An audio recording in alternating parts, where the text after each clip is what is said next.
everybody. It's San Diego. Hoops Wire Live on 3-3-0 to go. The Cavaliers are 9-0. That's probably my last rhyme of the show.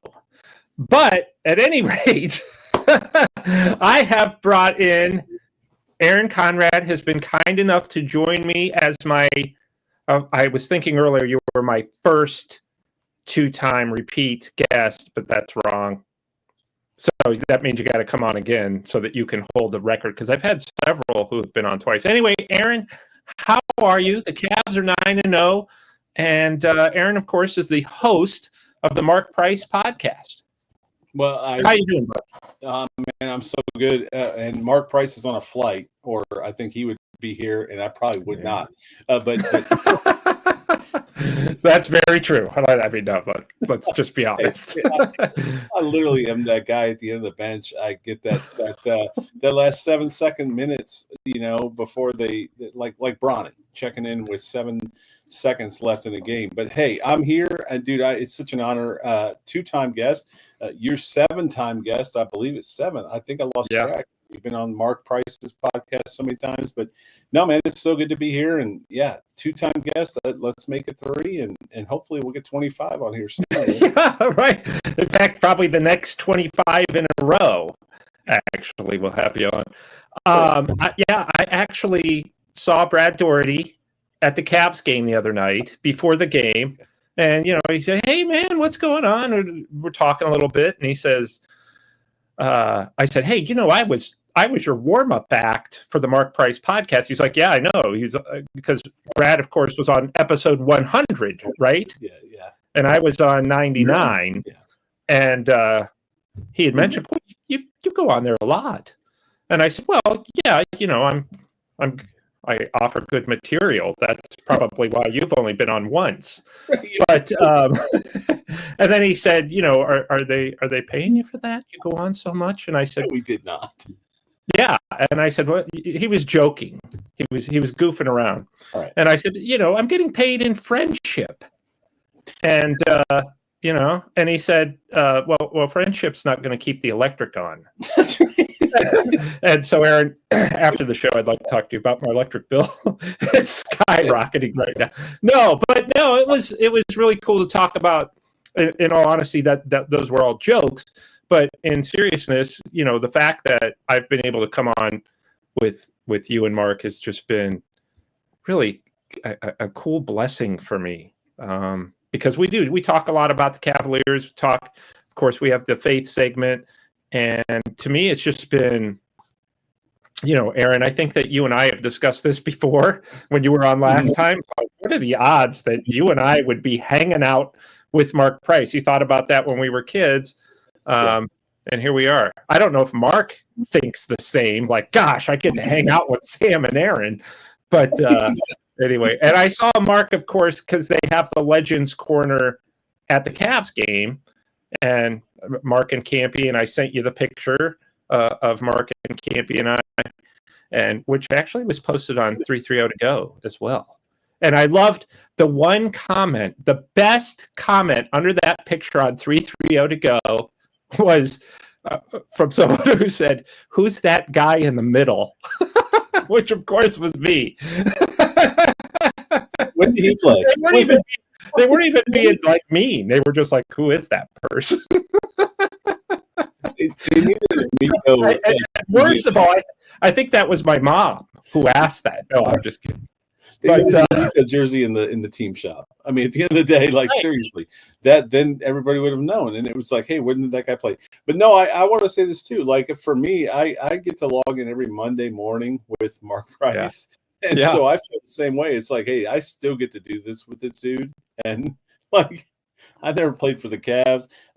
No, it's always an honor for me to be on his podcast and just contribute whatever I do. And the same, it's always an honor to have you on as well. Like again, I'm just a huge fan. I've always been a fan. I love what you're doing now. I love that you're living your best life, and I love that the Cavs are 9-0. So I mean, what could be better, right? Yeah. Speaking of electric, and not the Bill kind, but the Cavs, obviously, Aaron, did you foresee any of this before the season? No, I think and not a self-promotion, but I think if people go back and listen to the podcast over the summer, when you were on, when Mark and I were talking about this all summer long, it's like, hey, when are they going to sign somebody? We talked about Nasir Little. We talked about, a lot of guys that we threw out names for. And so here's the one thing I'll say. I still want them to get a really big, I want them to get a reserve big. Yeah. But at the end of the day, I don't, we all kept saying, hey, we'll see. Let's see what Kenny does. And let's see, new system, what blah, blah, blah. Let's see what happens when they're healthy. 9-0. And not 9-0 against some cupcakes. I mean, they've won some huge games. I mean, at the end of the day, they find a way. Even when they got down early, it's like, okay, tonight's going to be the L. Like they're going to find that L tonight.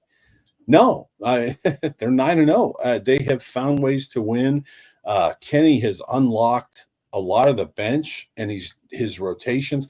I literally have no complaints whatsoever outside of I'm worried about a fact that they may not have a reserve big, and that shout out Tristan Thompson. But at the end of the day, that's a great hire in terms of his experience, things like that. But we need a big. We need a big, and I think most people that watch would probably say the same thing. But man, I have no complaints. And the reality is, Strus is on deck. I mean, he hasn't played in any of this. It's incredible. Yeah, and Aaron, it's funny. We were talking about that. Myself and a couple other reporters in the Cavs locker room the other day, and I'm like, keep your voices down, because they were like, yeah, they need another big, and I'm like, I agree, but Tristan's sitting right over there. So Tristan came up to me at the start of the year, and he walked right past me. He's like, hey man, how you doing? Gave me the pat, and then he kept walking. Then he stopped and he turned around and goes, hey, you were wrong. The Cavs did re-sign me. And then he started laughing, and he's like, I know you didn't say that as definite, but I just like giving you grief. And I said, well, welcome to the club. But so anyway, at least Tristan's on your mailing list. Right. Yeah, exactly. Can't argue with that. So anyway, we were talking about that, and I think that is, you look at something like, okay, well, if we're going to nitpick about something, that would be it. That would be, because you see right now, Kenny Atkinson has to keep either Evan Mobley or Jarrett Allen on the floor at all times, unless it's, a blowout situation. So I think that's probably, that's what you want to do is, okay, when you're 9-0, you still, you're kind of identifying team needs. You still got to be in that area. Sure. And that's, I know that they know that too, that, look, there are games where Jarrett Allen just looks pooped, and Kenny Atkinson will come out and say he looks pooped after the game. Like, and I don't think it's any pressing matter, obviously, but you're going to need that extra guy. And it helps, even though Dean Wade's more of a small forward, it does help when he's able to defend at the low post. So, Aaron, obviously don't tell me, because I went out with a girl from there, and we talked about Bedford, right. But now in Columbus, right? Yeah. Okay. So, are you able to get the cat? You just said you were able to get the Cavs games down there, obviously. Well, shout out FanDuel. Because all I heard was, and I won't talk about how I used to watch Cavs games before, because it's probably illegal and might get even put in jail. But you and me both, yeah. I decided to do it legally, and my son lives in Mount Vernon, and so we're splitting the account, and hopefully FanDuel won't come after me, but I get 2 logins, and so I think I get 2 logins. And so anyway, FanDuel. So yeah, man, FanDuel's been amazing. It's been awesome. It's been perfect. The coverage. And so I do work evenings, and so I get to log in about second quarter, somewhere in there. But man, no, FanDuel's been amazing. And yeah, that's how we watch the games, and I'm doing it legally, so I feel better about myself. I can sleep better at night. I didn't bother me at all when I did it illegally. I slept just fine. Maybe that's the difference between us. It's fine. Look, everything's fine. No, I really, yeah, no, I love it. The app's great. So that's how I get to watch the games. And I hope the NBA figures that out. I really do, because the NBA wants more views, and I get that.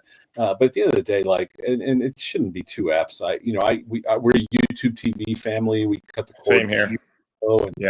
And I'd love to be able to just pull up the Cavs on my YouTube TV, but I can't. So I go to FanDuel, and that's fine. I got to pay another $20 a month, but it is what it is. And I know it's great. I get to watch the games, and FanDuel's been awesome. And I'm very happy with it. Yeah. And we talked about this last year. I did on the show, about Bally Sports and how bad that is. It's still the same company, but it's just a new sponsor, and I think that it's actually been the production and quality seems better. Maybe it's just because Bally's had such a bad name to it. But anyway, my whole point in all of this is, I think fans have been struggling to watch games in the past, and I think now it's become a little bit easier. And next year, probably be something else. Probably be something different. I don't know about the sponsor, but the NBA is going to take over these regional broadcasts, so they probably look very different.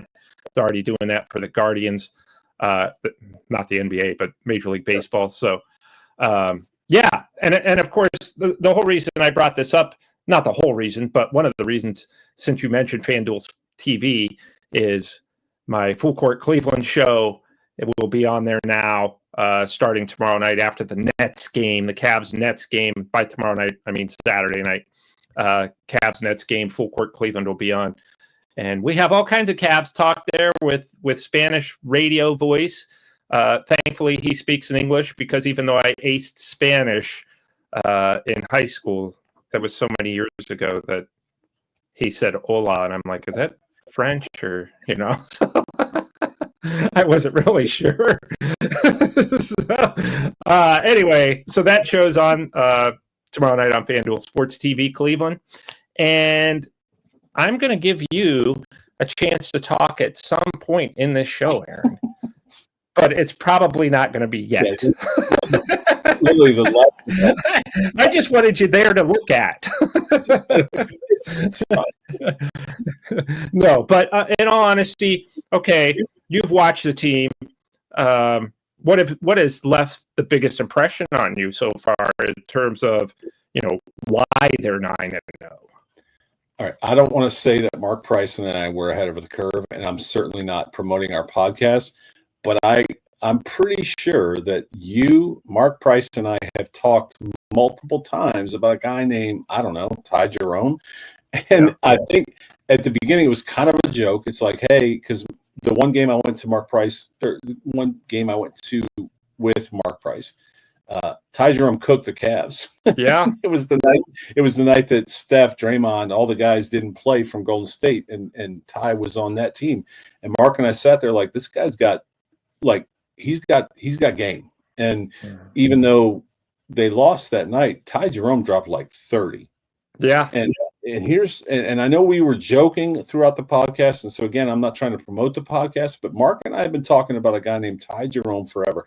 And so every time the Cavs play, and I open up my Twitter feed and I see all these people tweeting Ty Jerome, I just want to sit there and smile and say, we tried to tell you.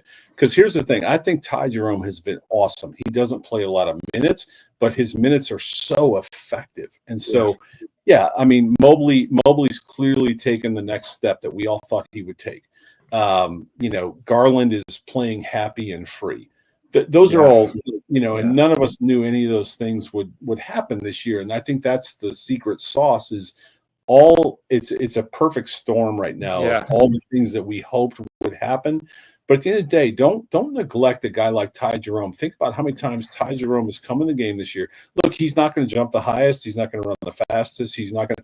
But, man, when he's in the game, we've talked about this before, Sam, guys like Derek White and is it Derek? It's Derek White. Derek right? White, Drew Holiday. Drew Holiday. Like we talked about that last time I was on. Yeah. Those guys are the guys that win championships because they do things. Yeah. Ty Jerome is a guy like those guys, and that's what I've seen too. Dean Wade, you mentioned him earlier. The Cavs have those dudes that just go out and they do things. Right. They're not going to go to the All-Star game, but they've accepted their role. And when they come in, the game changes. And I think the Cavs world is finally getting to see what Mark and I saw the night we watched him cook the Cavs for 30. This kid's special. And I think he's a deli. A lot of people will probably listen to this and know, maybe they still don't know who he is. Man, imagine Deli. Ty Jerome might be the new Deli. He's just going to go out there, he's going to get buckets when they needed. He's going to hit threes. He's going to make – man, the kid plays defensively. If you watch him, you can see he came from a great system at Virginia. He's where he needs to be. So just if you do nothing else, I'm a defensive guy. So when you watch where he is, just watch him defensively. The kid knows what he's doing. And, I'm a huge fan of Ty Jerome. I might have to get me a Ty Jerome jersey, but so there's a lot of guys, there's a lot of factors, but at the end of the day, I think Ty Jerome is huge and a massive signing that unfortunately we didn't get to see last year. Like a lot of other things, guys were hurt and he was too. Yeah, and Dean Wade has said Ty Jerome has the meanest slow step in the game, and it's really true. And that's coming from Dean Wade. We're not talking about the epitome of quickness there, but I've just been impressed with how Jerome has been able to get into the lane so easily. I think he throws defenders off guard because he moves so deliberately that they're like, he's not getting in the lane. But he really has been. He's been really kind of the poster child for the bench in that you look at him, you look at Sam Merrill, you look at George Niang. Obviously, Karis LeVert's been fantastic. Just both ends of the floor. Really, for years, when the Cavs have had LeVert the past few years, they've been saying they need LeVert to be consistent off the bench. And then one game he'd have 35 points, and the next game he'd have 1. And they needed to find a middle ground there. Give us 14 or 15. It doesn't have to be, you don't have to score 15 every game, but give us the threat of that. And he really has done that under Kenny Atkinson. And I think that's been the biggest thing under Kenny Atkinson is that the team looks comfortable and they really have a lot of belief. And Aaron, when they went down, or when they started to let the lead slip away against the Pelicans the other night in New Orleans, I thought this was the kind of game that they lost last year. They would, the crowd would get in it, the other team would get all the momentum, and you kind of felt like this is slipping away. If this was last year's Cavs, I would think this is slipping away to the point where they're not going to win. But they've done that several times this year in New York at Madison Square Garden against the Knicks, against the Bucks. They went down 16 points, 33-17 or 33-16 or something like that in Milwaukee. And this team last year, game over. But there's just something different about the way that these guys have approached that I don't want to say mentality, but just their belief in what they're doing. And I said before we went on the air, I was telling Steve, I said, the other night against the Pelicans, Darius Garland threw the ball right to the Pelicans bench. Nobody else was around. And I said, you know what's so great is last year he spent entire games doing that. This year he did it once, So it was just like that play right there to me really kind of epitomizes just, I hate the word growth, even though it's an important word, but that's really what this is with these guys, Garland, Mobley, and the bench and the role players. Just everybody's kind of close to the top of their game. And I agree with you, Ty Jerome obviously has been a big factor there too. Aaron, as far as defensively, people were kind of worried about them falling off from last year, but what do you think about that? No, I think again, I love to watch the game defensively, and the game of basketball. If coaches are listening, or players that have played the game are listening, or if you watch the game, understand this. Like there's a concept, and it's that one pass away. And what I see in this team, and I don't know if Kenny, I wasn't at preseason workouts. Yeah. But what I see is guys are where they need to be defensively. And so if you watch the game, you'll see if the ball's on the let's just say left corner, then guys are, the two guys have a foot in the paint, but and the other guys on the other side. We play 5-out basketball now. It's a positionless league, right? So there's more Brad Daugherty in the post. That just doesn't happen anymore. So when you watch the game, what you see 5 guys. There's 4 with their foot in the paint. If you can, imagine that. And then there's a guy out there guarding his guy. When that ball swings, the guy jumps, the other guy swings. Like I think what they're doing defensively, and I gotta be honest, I don't know if I saw it last year. And again, I don't want to disrespect the coach last year. No, yeah, sure. Whatever Kenny has done, they're buying in. Yeah. And the game defensively, the game of basketball is not that hard. When you follow this concept, I saw this thing one time where somebody got a big old rubber band. It literally, I don't know if have you seen it? I've seen that. Yep. Yeah. And they put 5 guys in a rubber band, and when one moves, like they all have to move. And that's what I see. So when you watch the game, tonight, or when you watch a game, watch those 5 guys. And of course the game breaks down and guys move, and so you have to do that. But as far as the defensive concept, it's not that hard. Like you got to be in the space, so when a guy drives, you can step over, and that's what I see. I see that with Ty. I see that with the entire team. And when they buy in, then you have a great defensive team, and that's what I see. You got Jared Allen back there to block a shot. You got and Mobley, right? And they've done an incredible job. That's what I've seen. So much, and as you said. It's almost like college basketball. I'm a college basketball fan. You want to see that freshman take that elevation to the sophomore year and the junior year when they stay around that long. Yeah. They leave for the draft. But you want to see that development. Right. And I feel like the Cavs have had development, health, and they're playing exceptional defense. And guys are just being guys. Like we knew Garland was really good. Yeah, I personally wanted them to draft Kobe White because I'm a Carolina guy. But man, right now, this team would be 15 Tar Heels if it were up to you. It would be a full target. We'd sign Nasir Little, but he's probably still out there. But at the end of the day, I think it's Garland has really impressed me. He's been amazing. He's playing free. That's what I love. Yeah. He's playing free, and I think he's even said that, like even his head space, which is something we can't put on an analytic. Right. And you're right. He has said the joy has returned.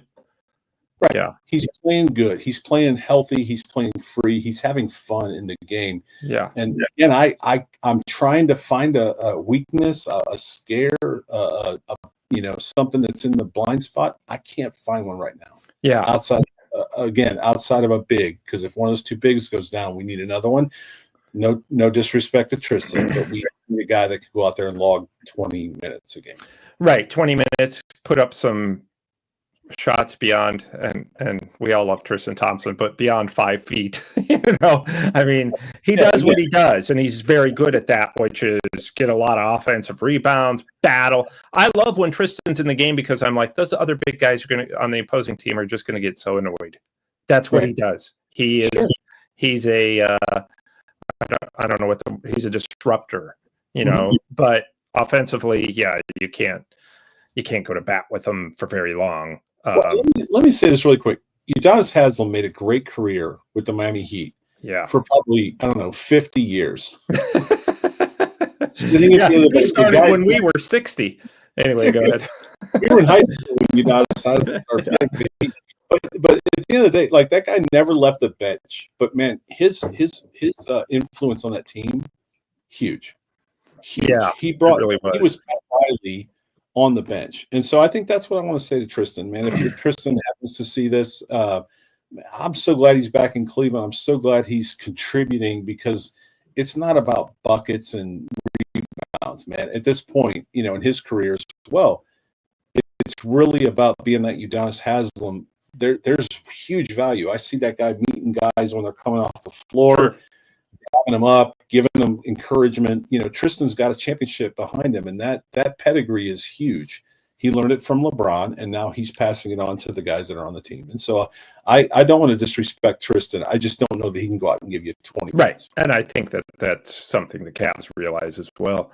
But yeah, no, I see Tristan in the locker room, and he's always, upbeat, encouraging, regardless of, whether or not he's playing. He's really kind of the lighthearted professional leader that that every successful team, you said Adonis Haslem, gosh, you go through NBA history, there's tons of those guys. Hey, Sam, I'll be one. If the Cavs are looking for a guy, I'll put on a uniform. It would look horrible. Like, I'd really look bad in a uniform, but I'll be there. I'll sit at the end of the bench and encourage guys. Well, you're already the emotional leader of this show, so I wouldn't want to lose you to the Cavaliers. But negotiate. That's fine. Yeah, we'll trade electric bills. The Cavs are 9-0 as we speak.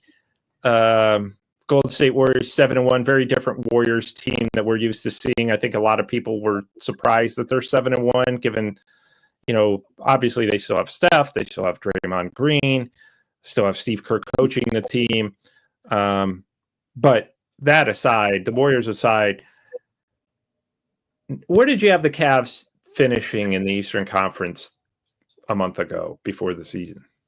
Yeah, before the season, I mean, I was seeing projections, maybe even on, hoopswire.com. They're saying they're top 5 team. And I'm like, yeah, come on. I mean, they didn't sign anybody. Right, yeah. In fairness, I got to be honest and say, I was like, yeah, I don't know about that one. I'm not feeling that.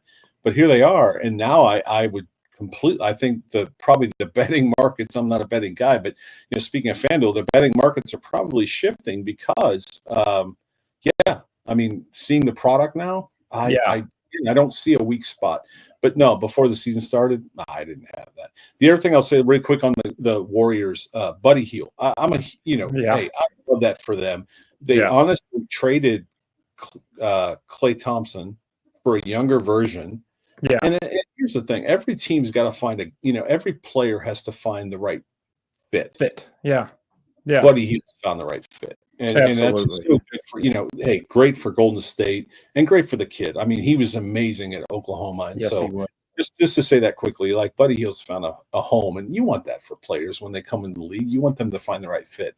And Buddy Hield's found that. But yeah, no, I did not have the Cavs in the top 5, honestly. No. Well, first of all, Buddy Hield is a noted Cavs killer. I said that about Jose Alvarado with the Pelicans the other night, and sure enough, he went 6 on threes. What's that? Mark Price just smiled because Georgia Tech guy. Oh, Jose Alvarado. Yeah. 100%. Yeah. Noted Cavs killer. I mean, every time the Cavs play the Pelicans, that guy goes nuts, regardless of who's playing for the Cavs. And I think he was 6 of 6 on threes the other night. And then, of course, the game before that, he's 0 of 6 on threes. And the game after, he's 1 of 8. But the Cavs show up, and I'm just like, most people.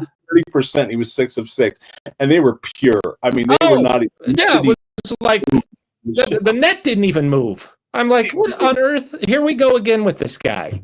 And credit to him. Great credit to him. But shout out Jose. Buddy Hield is the same way.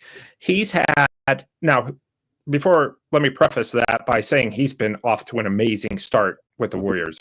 But when he was with Indiana and Philly at the end of last year, the guy did very little. And then he'd see the Cavs and he'd have 28. He was the same way with Sacramento Kings. He played very well with Sacramento, but there was times where he's just on a kind of in a shooting drought. Cavs would show up, he'd get right out of it. So that has me, for those of you watching live or watching shortly after we record, Buddy Hield is a major concern, and he's been playing so well for them. I mean, listen, if you're a Warriors fan, which if you are, you're probably not watching this, but you know, I'm trying to get Cavs fan, convince them to watch it. But if you look at Klay Thompson, his last year with the Warriors, which last season, I thought they can't bring him back. They can't. Not at the money they're going to have to pay him. They just can't do it because he's not the same. He's Klay Thompson in name only. You know. Now maybe he's found a fit in Dallas. He's been okay there, but Buddy Hield has been a huge upgrade over Klay Thompson. And the Warriors are playing different people who watch this game, or if you're plan to tune into this game, you're going to see the Warriors are different than what we've seen. They're bigger now. They play bigger. They have more slashers. They have the Jonathan Kumingas, Andrew Wiggins, DeAnthony Meltons of the world who are slashers. These guys are not great outside shooters. So that's kind of their game. And then they still have Steph, who, as you know, is capable of hitting from anywhere, anytime against anybody. So anyway, I had the Cavs. Since you didn't ask, I'm going to tell you anyway. Hey, Sam, where did you have the Cavs? There you go. See, Aaron, this is why you keep coming back. I'm good at this. You're good at this, yeah. It's like this guy will do what I tell him. That's why I'm glad Mark's not here, because he doesn't listen to me. So anyway, I had the Cavs finishing anywhere from 2nd to 6th in the East. Now that's a big, obviously, a big range there. But now I think, if they finish 6th, that'd be a disappointment. Philadelphia, I had kind of coming up because they got Paul George and Tyrese Maxey, obviously Joel Embiid.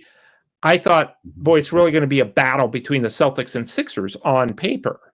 And the Cavs are going to really have to, find a way. Here, it turns out the Philadelphia 76ers are all they are is the NBA's version of the Cleveland Browns. You know what I mean? They're very talented, but a mess culturally, and which is interesting because their president, the president of basketball operations there, Daryl Morey, great guy. He's a Medina Highland grad of the Sixers. So he knows all about the Browns. And he hates when I say that, but it's what they are right now. You should be a lot better than you are, and why aren't you? It's because you're kind of a mess culturally, and Joel Embiid's shoving reporters and telling off their fans. It's just not a great. It's not a great situation. Maybe they'll pull it together, but I have my doubts about them. I thought the Knicks would be a lot better from the start, but I think the window is there for the Cavs to finish. Well, in Minnesota,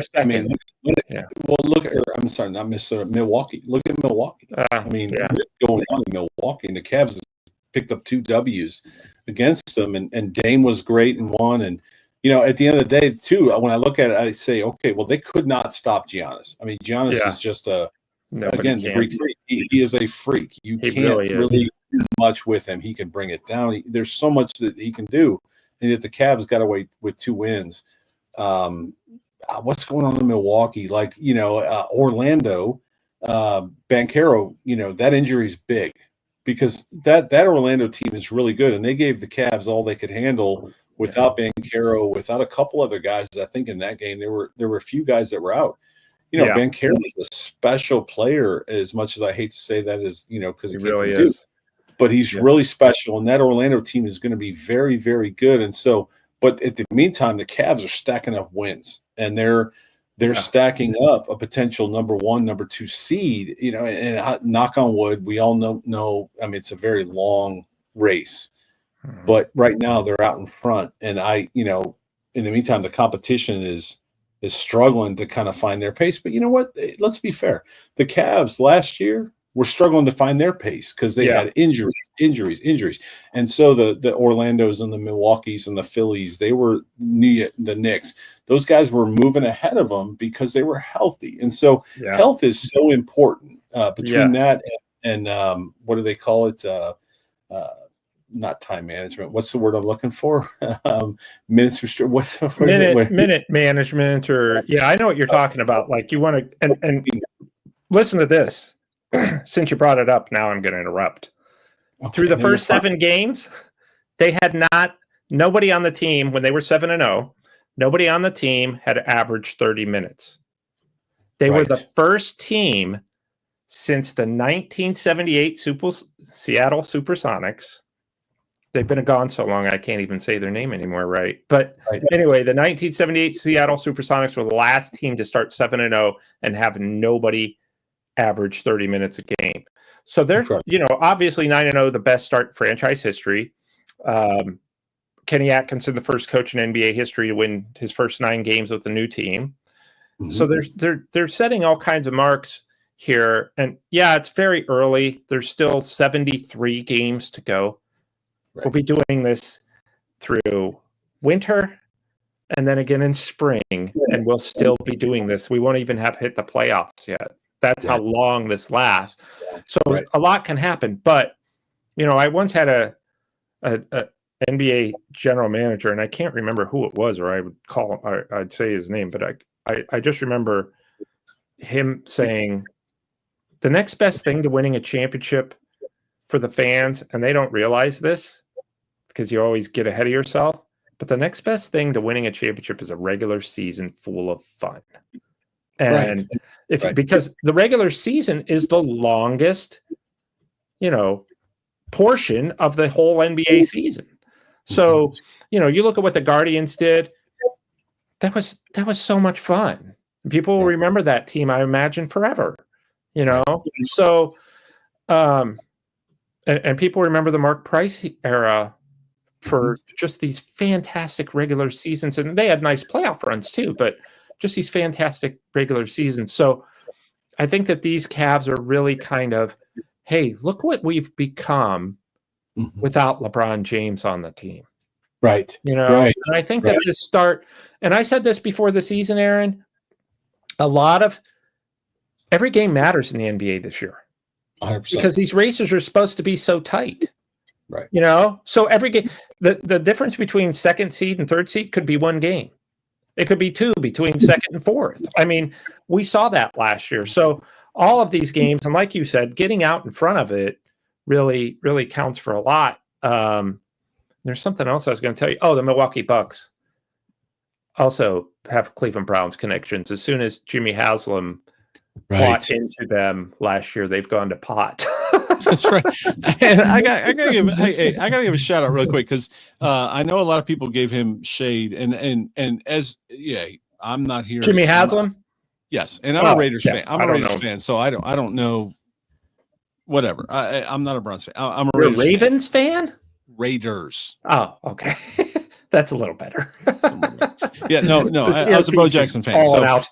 But no. I will say this. Jimmy Haslam, because I live in Columbus, he saved the crew from moving to Austin. He was a part of an ownership group. So I have to say this, and I'm not here to be an apologist for him, but I will say, he saved the crew from leaving this town. In the meantime, they've hung like 3 banners and got like, I don't know how many championships. I'm not a soccer guy, but I know they keep winning stuff, and Jimmy's been on the field. So Jimmy knows what that means to a city.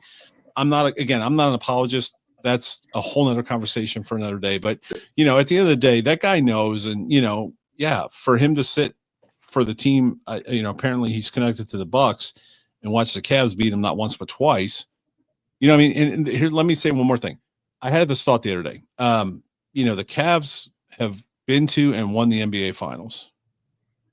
The Guardians, Indians have been to the World Series multiple times, made deep runs. Yeah. And I just think it's funny that the one team that wants a new stadium and things haven't. I'll just leave it at that. And everybody, I'm probably gonna get a lot of hate for that, but no, seriously, at the end of the day, man. And look, the Rocket Mortgage, they upgraded it. I get it. They made those investments. The Guardians have made their investments in their field. They're doing some upgrades, but it's just funny to me. So anyway, I'm not a Browns fan. I'm not a hater. When I look at it, I'm a Cleveland fan, and so when I look at it, I'm like, man, the 2 teams that actually delivered and have gone deep. Yeah. In my opinion, they've earned the right to want those things. Yeah. I'll leave it at that. Anyway, that's not why we got into that. Aaron, but yeah. I saw a meme yesterday that's my favorite meme of the early season, and it was something cut out of I could even send it to you. It's something cut out of Despicable Me. It's the Minions, and there's a screen that flashes of the Cavs, and all the Minions go yay, and then all of a sudden they put the Browns, Andrew Barry, Kevin Stefanski, and Deshaun Watson up there, and the Minions go oh, and then they put the Cavs back up on there, yay, oh yay, and it's like your good child and your bad child, and I'll do my best. I'll leave my best here to get it back on track, because at the end of the day, the thing I think we should recognize is the fact that, to your point, when LeBron leaves a team, there's a massive vacuum, because the team I think we might have talked about this before, but the team does everything they can to get LeBron help. That's always the thing. LeBron needs help. And so they exhaust assets. They draft picks. They make all this. We've seen that now twice. We've seen two versions of that movie.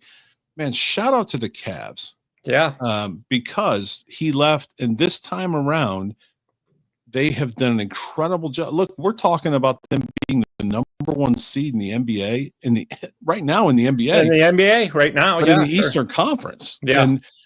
And that's in the aftermath of what it takes to appease LeBron when he comes home. And we're thankful for LeBron. I'm glad he got a championship, but man, that leaves a massive vacuum. So I'm really, they don't care, but I'm proud of the Cavs for, judiciously getting assets and moving them accordingly and getting guys like a Dean Wade. Who knew Dean Wade or Sam Merrill? Like, those are two names that are not going to be on anybody's board. It's almost like a Moneyball situation, almost like the Guardians, but here they are. And they're so shout out to the Cavs ownership, leadership, and the guys that are making those decisions, because that's not an easy job, and I think it should be recognized. You're exactly right. Kobe Altman, obviously head of basketball operations, Dan Gilbert, Mike Gansey as their general manager. Those guys, I mean, there's something to be said for some continuity in the front office, I think. They didn't LeBron left, we didn't just fire the GM. I think Dan Gilbert kind of learned from last time, let's see what this guy can do, because he did a nice job when LeBron was here. He traded half the team once to try to get LeBron another championship. It didn't work out, but there's no shortage of effort there from Kobe Altman. So I appreciate you saying all that, because I was ready to go off on a Browns tangent. No, I'm trying to get us back on track. You're like, hold on, Sam. Hold on. Let's focus. Hey, let's call 20. Bother me during Browns games. Let's get so 20. Let's get 20. My kids, anybody, my family, they're like, oh, the Browns are on. Stay away from Dad. Yeah. Not just from the game, but the rest of the day. Sure. Unless they win, they're like, oh, we're all getting ice cream tonight, But if they lose, and it's just funny because what's worse now is I'm apathetic towards them. Yeah. I'm like, you can't expect anything from them, and they seem like light years away. But I'm talking to a Raiders fan, so it doesn't really matter. You understand. Hey, do you think it's any better in Vegas right now? You seriously? No. I jumped ship, and I jumped on an even worse ship. You know what's funny is a few years ago, probably about 10, 12 years ago, I thought maybe I'll just start rooting for the Detroit Lions because they're close. They're really good. They're close. I could not root for Pittsburgh. So I was like, maybe I'll go to the Detroit Lions, but they stink too. Now look at them. That's right. Probably going to win the Super Bowl. Right. Anyway. Well, the Raiders, the Raiders keep me from doing this. No, the Raiders will never be the same. The Raiders never recovered from the tuck rule. And it's actually on my wall back here. I don't know if it's seen in this camera, but a friend of mine who is a Patriots fan sent me a picture of the tuck rule. And when the tuck rule ruined the Raiders, and I don't know if they'll ever recover, but either way, it's not any better being a Raiders fan. So just so people don't think I'm just being a diva, look, it's not much better being a Raiders fan. It's worse, honestly. Oh, I don't know about worse, but I can see where you would say not better. Hey, they have a cool stadium. Right. Yeah. I have a good friend who's a Raiders fan who went to that stadium. So, sorry. Yeah. I was going to tell you something else about the Cleveland Cavaliers. I don't know. Every time I see you now, Aaron, I can't help but think about the girl that I went out with the night braces at school. because she's well, from we should Bedford. clarify. It was not the same girl that I thought it was. So they are not the same person because we did talk offline. So no, I've been told if I bring her up again, there's going to be a lawsuit, but I don't care. No, I'm just kidding. your girl and the one I thought it was are not the same people. Because I did check with my girl too. And no, my friend, I should say. Did she say that she didn't wear night braces to school? She did. Well, who would admit to that though? She got Invisalign. Like, no, it wasn't me. Invisalign. Invisalign. Like we should ask for a sponsorship because she got Invisalign, so she didn't have to do the headgear thing. I don't think that they do that anymore with headgear to the poor children. People don't realize what we had to suffer through in the 80s. Headgear. What else? Wait. Rubik's Cube was our like fun. Like this is what we got. Cyndi Lauper is our Taylor Swift. Come on. Wait. There's no wonder we're deranged now. Wait, hang on. My kids didn't. We're off track. I don't know if you'd seen me. Welcome to my show. Seriously.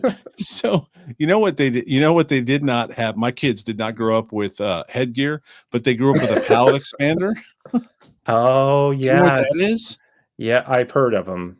Well, I mean, it's not visual, but like they put that thing in, and my wife had to like crank a key and keep expanding their palate. No, they got their palate from me, and so now we're in orthodontics. But no, seriously, all three of my kids had to get this like palate expander, and my wife, because I couldn't handle it, I couldn't do it. She had to like reach in there and like crank this key that was like a jack on your car to raise it up, change a tire, but it was your teeth. And so so there was no man could do that. That is the mother's job. Yeah, no man has the stomach for that. Yeah. I would have dropped the key down in their throat, and then it would have been a whole nother situation. Don't tell your mother. Call 911. Call 911. I'm gonna go eat some chili. All right. Yeah. So anyway, go ahead with your story. No, that's it. That's like in our day, we had headgear, the visual. So now they don't have that because now they have the palate expander, but the palate expander isn't visual. But man, I think it's much worse. But anyway, that has nothing to do with the Cleveland Cavaliers. But I'm so glad to be back. It has everything to do with the Cleveland Cavaliers because that's how the Hoops Wire Live on 330 to Go show generally goes. So I'm so happy to be back. Yeah, I'm so happy to have you. So with that, this show has now gone way past what Full Court Cleveland goes. And we have like 7 guys on there. So this actually surpassed the Kenny Rhoda visit, which I never thought would be possible. Yeah. So shout out Kenny Rhoda. Kenny's just been great. And he was on 330 to Go high school football show today as well. So anyway, Cavaliers 9-0. Golden State Warriors are in town. My pregame dribbles are on Hoops Wire. They've been there since this morning. And my whole message was, I think the Cavs are going to beat the Warriors by 50, but don't freak out if they lose because Golden State's very hot right now. And Kenny Atkinson, of course, has that connection there. So I just think win or lose, the Cavs are going to keep playing the type of basketball they've been playing. And that's really what matters in the long game. So, Aaron, I'm going to end this now.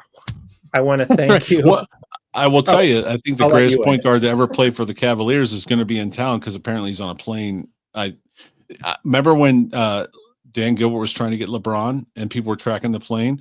You might be able to track a plane right now from Atlanta to Cleveland because he's on his way. Yeah. 25 might be in the building. So I'm just saying. Well, you know what I said. I saw he and Campy there at that game when I sent the picture. You know what I said to him and Campy, right? I went up to him and I said, "Hey guys, can I get my picture with you? You're among my top 250, 300 players of all time." That's right. They both just looked. Oh, they looked at me like, "You're such a jerk." That's right. But I told Mark, if you don't come on the 330 to Go show pretty soon, I'm going to have to put you down in the 350, 400 range of my favorite players of all time. Probably or I'm going to have to get Aaron behind Kiki Van de Wey, Alex English, and Bernard King. You'll be falling. Richard Jefferson's going to move ahead of you. So and Benson. It's funny you mentioned that. I was on Kent Benson Drive a couple weeks ago. I really was in Newcastle, Indiana. But I'm like, I'm probably the only person in America who knows who Kent Benson is. Well, there's two of us now. Right. Yeah. So anyway, Aaron, thanks so much. Right, we've gone an hour. We could probably go another 2 or 3 hours. So I will talk to you soon. Enjoy the game. And everybody else, I will have dribbles after the game. Full Court Cleveland. Dribbles, of course, on hoopswire.com. Full Court Cleveland. Tomorrow night, Saturday night after the game on FanDuel Sports TV. And of course, this amazing spot on 330 to go. I'm always thankful that they allow me to do this. So thanks so much. And we will talk to you next week.